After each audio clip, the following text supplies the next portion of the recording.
Thank you, Mr. President. Let's take you live now to the UN General Assembly, where the UN Special Envoy for Myanmar is speaking. Let's listen in to Christine Schraner-Burgener. With all stakeholders in Myanmar, as the army insisted that the State Councillor Do Aung San Suu Kyi has to meet 3 conditions and threatened a takeover. She did not agree to these conditions, but dialogue appeared to follow, and I hoped until the end that the attempted coup would not take place. Unfortunately, it took happen. I told you in 2019 that I would sound the alarm if necessary. This is now the case. I'm ringing the alarm bells. I strongly condemn the recent steps taken by the military and urge all of you to collectively send a clear signal in support of democracy in Myanmar. At this moment, democratic processes have been pushed aside, and elected leaders, including the State Councillor Aung San Suu Kyi and President of the Union Republic, remain detained. I have warned many times that as we support Myanmar's transition, the urgency in helping lay the foundations of a pluralistic democracy should be balanced with due consideration for the various complex domestic challenges the civilian leadership faces. I have tried again and again to explain the complex situation, namely that the army holds the real power. 3 ministries were occupied by members of the army, and the police in particular were subordinate to it. Genuine democracy requires civilian control over the military. 25% of parliamentary seats were reserved for the army under the military-drafted 2008 constitution. Changing the constitution requires more than 75% of votes. You can imagine the challenges this posed for the National League for Democracy NLD government in its pursuit of democratic reforms. The military was not only an obstacle before, but has initiated reversing the process of many positive measures introduced by the NLD leaders. Instead of resorting differences to established legal mechanisms, the military exploited difference to try to justify an attempted coup. I say attempted, since the takeover has not stabilized. It would appear to be roundly rejected by the people. It is important the international community does not lend legitimacy or recognition to this regime. I also say coup because the military takeover and declaration of the state of emergency was a clear violation of the Constitution, regardless of what they claim. Meanwhile, democratically elected representatives were able to be sworn in according to the Constitution on 4th February and have formed the committee representing Pyadongu Lotwa, the CRPH.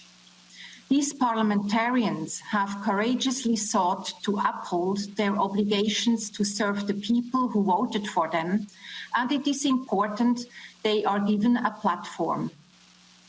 Mr. President, as I briefed the Security Council on 2nd February, the genuine will of the people of Myanmar must be upheld. The result of the election of November 2020 was clear, with 82% of the voters for the NLD. There is no justification for the military's actions, and we must continue to call for the reversal of this impermissible situation, exhausting all collective and bilateral channels to restore Myanmar's path on democratic reforms. Despite attempts by the military and its appointed officials to justify its ongoing violations, including the killing of peaceful protesters and the continued detention of political leaders, civil servants and others, let us be clear, there can be no business as usual under the current circumstances. Before this crisis, Myanmar was opening up, including economically, following decades of military rule. It had become interconnected to the global economy, supply chain, investment, and banking. This brought with it not only the potential for national prosperity, but a sense among the people of Myanmar that positive opportunities long denied to them could follow. Going back to isolation will bring economic and political pains the people do not deserve. Mr. President, the Secretary General has called on Myanmar's military and police to ensure the right of peaceful assembly is fully respected and demonstrators are not subjected to reprisals. According to the NGO Assistance Association for Political Prisoners, around 700 individuals have been detained, mainly arbitrarily and without charges, trials, and legal representation, and families are not able to locate or contact them. Equally concerning are the restrictions on internet and communication services. They must not be disrupted to ensure the right to freedom of expression, which includes access to information. Ongoing violence, intimidation and harassment by security personnel and deliberate acts to create insecurity and instability, as well as the enactment of draconian laws which deprive people of their basic human rights, are egregious. Some of them are also in violation of their own constitution. We should not forget that most of the civil servants hired by the NLD government are still in office. Many have been intimidated and harassed, forced to change sides. This also affects Myanmar's embassies around the world. The ethnic armed groups who are signatories to the historic 2015 nationwide ceasefire agreement collectively announced to suspend dialogue with the military. This is remarkable and reflects the major setbacks the current situation has created. The military's decision to release around 23,000 prisoners, among them those associated with political murders and divisive figures who have incited communal tension, is regretful. Weaponizing such individuals to cause unrest and fear is gross betrayal to the people the military has sworn to protect.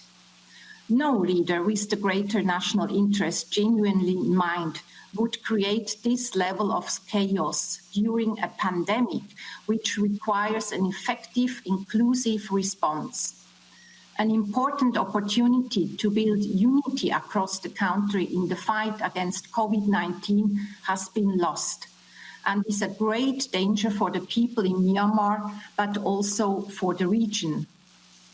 Mr. President, let me give some remarks on human rights of Rohingya Muslims and other minorities. The United Nations system will continue to stand with the people of Myanmar, and I appreciate the Security Council's call for safe and unimpeded humanitarian access to all people in need.